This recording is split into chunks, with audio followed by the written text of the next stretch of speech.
Welcome back to the Saturday edition of Your Top 10, the hottest selling cards in Magic this week by sales volume.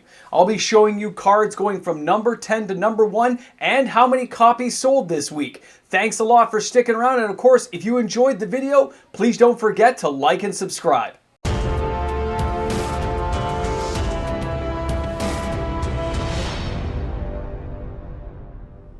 Welcome back to the Top 10 with MTG Moxman here. Thanks a lot for hanging out with me today on the video. Remember, the sales this week are by volume. That's the sheer number of copies that I could count in any given week. Guys, this is an exciting week we've got planned out here. When I started counting the sales we're seeing for March of the Machines, as well as other cards from previous weeks, it looks like we have strong contenders this week to take the number 1 spot.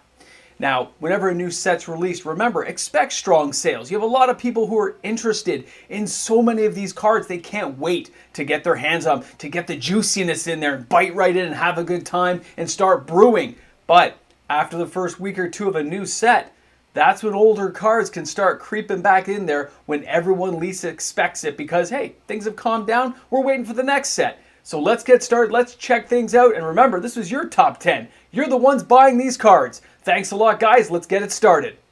Our first card this week taking the number 10 slot is Bork. 402 sales, April 15th to the 21st of 2023. This card still has a market price of $11.57 US. The foil is $13.93 and it's €10.34 to get this card into your house. Overall, the average is $12.83, and really a lot of the Praetors are selling well. He's a 5 casting, cost 6/6 with trample and reach, and let's face it, when Bork enters the battlefield, search your library for 2 forest cards and put them into your hand. There's a lot of cards that will go very well with this green, lovable monster. I feel like just hugging him right now. He's gorgeous. He's awesome. He died very silly, but that's okay. He's a great card. I'm glad to see him here on the list. It's an amazing experience to see the Bork ripping into the machine. All right, guys, number 9 is going to be Ellis Nord. 524 sales this week. Average price is only $25.74, a far cry from the $50+ we saw just a couple of weeks ago. The market price is $23.98, and this card will balance out at around $20, I believe. The foil is $26.93. It's €18.52 to get this card into your house, and it's around $35 here in Canada. And of course, Ellis Nord does have a lot of uses. It's a 3/5 for 4. Kind of reminds me of a Wall of Swords, doesn't it? Remember the old Wall of Swords? They're like a 3/5 with flying. In this case, though, Ellis Nord has got vigilance. Whenever a source an opponent controls deals damage to you or a permanent you control, that source's controller loses 2 life unless they pay 1. That's epic. I love this kind of stuff. It just makes your opponents think about what to do with their mana. And in a commander game, this is going to be a hilarious card to have around. Way to go, Ellis Nord. I mean, I guess you got ripped open by Elspeth, but it's still a good time.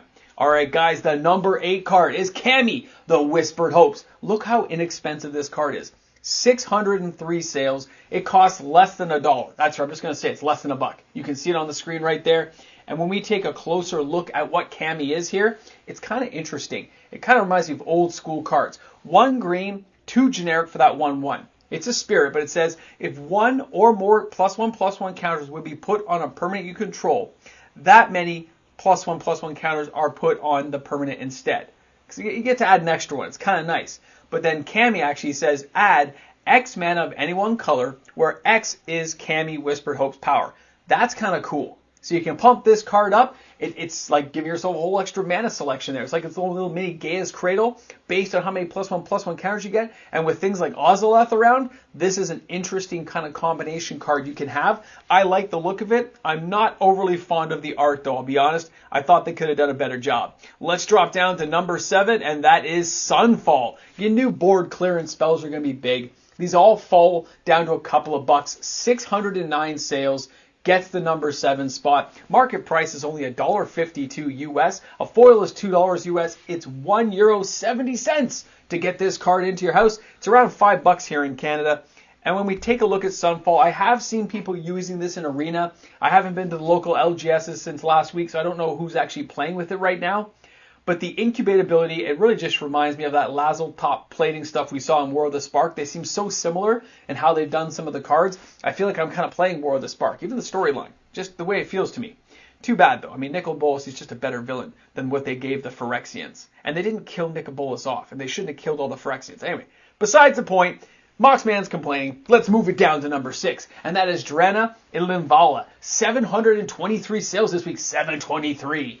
Now, it has the market price of $2.83, the average price of $3.54 US. The foil, surprisingly enough, is $4.37. I like seeing discrepancy between foils because they don't feel special anymore. Wizards has got to get on that. I don't know what they're doing. It's like, why would I order a Big Mac when you can order a double Big Mac for like 25 cents more? They got to give us a little bit more. Make these more rare. Make the foils stand out a little bit more, and not just different foiling things. Just make them rarer to get. You'll see better results, Wizards. Now, a closer look at this card. It is a 3/4 for 1 black, 2 white, 1 other, flying vigilance. Activated abilities of creatures your opponent's control cannot be activated. Very nice. Drena and Linvala has all activated abilities of all creatures your opponent's control. Okay, that's just crazy. Why go there? I mean, let's just say that it's going to be a powerful card. People are going to have fun with it, and horrible things are going to happen to certain people. All right, let's go to number 5. All right, guys, battle cards are definitely hanging in there. Invasion of Alara has 867 sales this week with a market price of only $1.84. I can't believe how cheap these cards are, and I am seeing them used, but not the way I expected. Like, here we have Invasion of Alara. It's one of every color. I'm actually not surprised by that. You guys recognize what Alara is, a lot of 5-color stuff, and they had a good mana base to work with. When I look at these kind of cards, it's only a rare. I can see why they're cheap and inexpensive, but I still think a lot of these are going to have some janky uses later. So I think people should pay attention to it. If they're really cheap, pick up at least one of each. I would buy one of each. And of course, if you're going to buy anything today you see in this video, please remember to use my TCG affiliate link. It'd be great if you did. It's free to do it. It's found in the description of all of my videos. You just click the link. It'll take you to TCG Player, and all your shopping experiences will come true. And you're helping my channel, which is an amazing thing. And I appreciate each and every one of you who can take the time to do that. Thanks again, everyone. 867 is a pretty good number. But now we're going to number 4.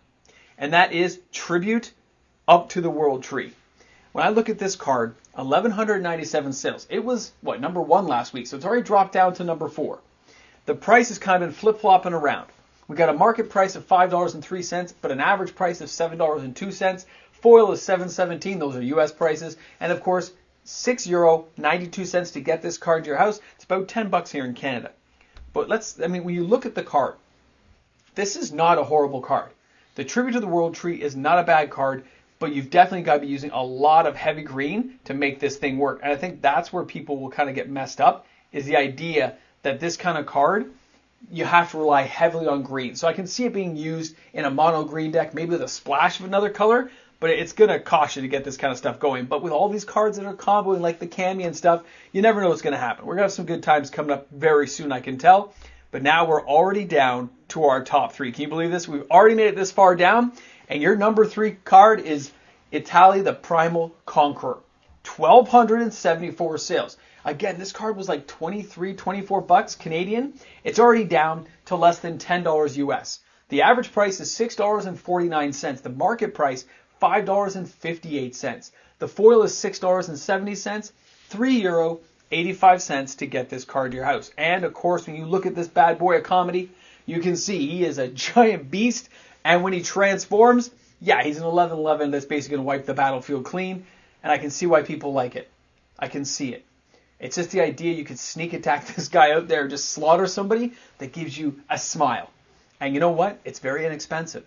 People do like their big beasties. I remember as a kid, everyone wanted to have like the Force of Nature, the Lord of the Pit. This is no different. We got a giant Primal Conqueror guy thing. It reminds me of Jurassic World. That's all I can say when I see this stuff. Guys, that's your number 3. Now, you've made it down. We've hung out here. We're wasting time. And now we're going to number 2. Invasion of Ikoria. This thing has potential. 1,703 sales. Average price $20. Market price though $7.63. A foil is $25.33. This one had strong sales last week. It's right into the number 2 slot.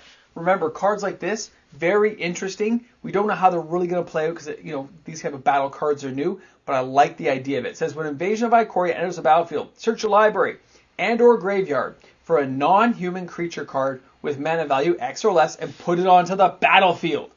If you search your library, shuffle it, guys. Think about this thing. And look, you notice it flips over to like an 8/8 Force of Nature style card? Yeah, I like that too. Very interesting, guys. I can see cards like this having a lot of use, so keep this stuff in mind. Even mid-game, this can have a lot of fun to it. So that was your number 2 card. You've waited long enough. Let the suffering end, because here is Oziloth, the Shattered Spire, in the number 1 position this week. And how many sales did it take to get that top spot? 1,892. With an average price of $5.13 US, the market price is $4.46 US. The foil is $6.38 US, and it's €6.45 to get this card to your house. It's around $8 here in Canada. Now, when you take a look at the Oziloth, remember, guys, cards like this can be a lot of fun, and this is unique in the fact it doesn't cost that much to get this guy here. It is 1 green, 1 other legendary artifact that's a rare. If 1 or more +1/+1 counters would be put on an artifact or creature you control, that many +1/+1 counters are put on instead. So it gets an additional +1/+1. And also, look at this, 1 green, 1 other, put a +1/+1 counter on target artifact or creature you control, activate as a sorcery. This is kind of fascinating because it works with that spirit Cami. It'll work with all kinds of ways of transferring and moving around counters.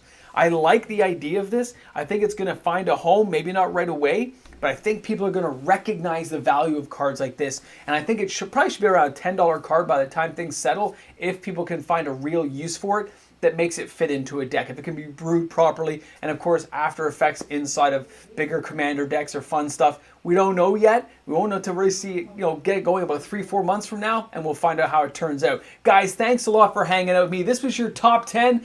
And I really enjoyed bringing you all this information this week. I'm looking forward to tomorrow's next top 10 video, which of course is reserve list cards, and the live stream 6:30 Eastern Standard Time every Sunday. I'll see you guys there, I hope. This is MTG Moxman. Don't forget, bring a friend to Magic. Have a great day. And of course, a big shout out and thank you to the fantastic patrons of MTG Moxman. Showing that support each and every month allows content like this to be created each and every day. Thanks again to those supporters. Patrons rock. I'll see you guys tomorrow. We're in the void. I know. The blackness is back again. Guys, it is so interesting to see the battle cards doing so well. I know so many seem worthless right now, but with new cards like this, you never know where they're going to end up. So always pay attention to them. And if they're really down like 20-30 cents, you might as well buy a playset for like 80 cents, get 4 of each one that's cheap to sit on, just in case you didn't get them when you're pack opening or whatever. They may never go anywhere, but for that low of a price, it's okay to sit on a few of these things because of the unique mechanic involved, and you never know when they're going to come back around unless they become popular, which means you get the upswing. Guys, thanks a lot for hanging out. Thanks for being here at the Void with me in the end of the video on a Saturday. I can't help myself. It's a good day, man. It's raining. I don't have to do lawn chores like I thought I was going to have to do. I get to chill out. I may even do a live stream later. I'm going to see if I have time. We're going to work this out. I'm going to get another coffee because I'm feeling jacked up. I hope you guys are too. Necronomicon and shop smart. Shop as smart.